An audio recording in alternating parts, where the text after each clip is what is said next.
Senator Mason. Acting Deputy President, thank you. Acting Deputy President, I do not come to this debate as a sceptic, but I do come to this debate as a senator representing over 4 million Queenslanders whose futures will be more affected by these bills than any other legislation to come before the Senate in my time in Parliament. Acting Deputy President, some people say that the earth is warming, others that it's cooling, and still others that it's been relatively stable. But this debate is not about that. Some people say that human-made gas emissions are to blame for climate change.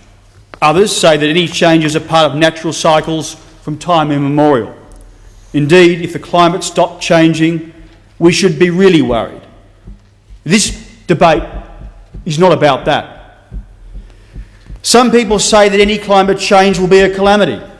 Others say that a warmer earth is a more fertile and prosperous earth. This debate is not about that. Some people say that in response to climate change we should adopt emissions trading schemes. Others argue for carbon taxes. Others still argue for grand geoengineering schemes to modify the climate. This debate is not about that either.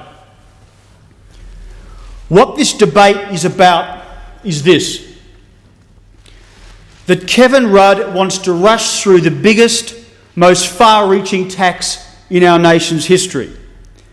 Kevin Rudd wants to introduce it now, before we know what, if anything, the rest of the world decides upon in Copenhagen, and before our major trading partners introduce any emission reduction schemes of their own, if they do at all.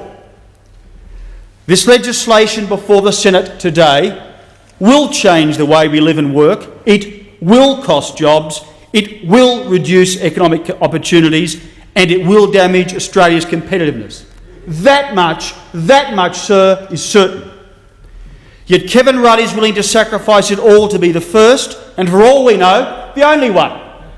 There are no credible reasons, no scientific reasons, no environmental reasons, no economic reasons to rush this flawed legislation through right now, this very moment before the rest of the world acts. None.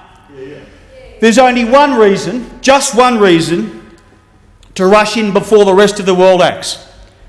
And that is Kevin Rudd's bloated moral vanity.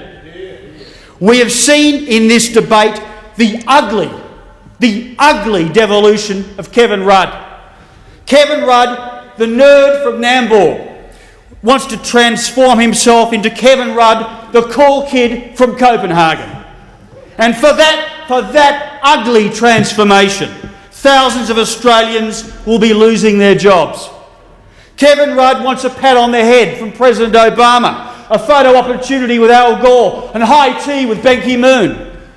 And for that, every Australian will be paying more for everything they buy, from food to energy and to services.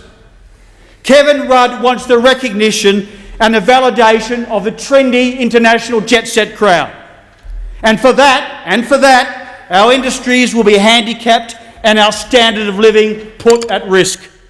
It's not about a healthy planet, it's about Kevin Rudd's unhealthy ego. And though they might be about both of a similar size, they are not the same. Because what's good for Kevin Rudd is not good for Australia and Australian jobs and Australian working families. Acting Deputy President, do you remember working families? Isn't it funny how we don't hear much more anymore about working families? You couldn't care less. Because they will be the ones paying for Kevin Rudd's moral vanity.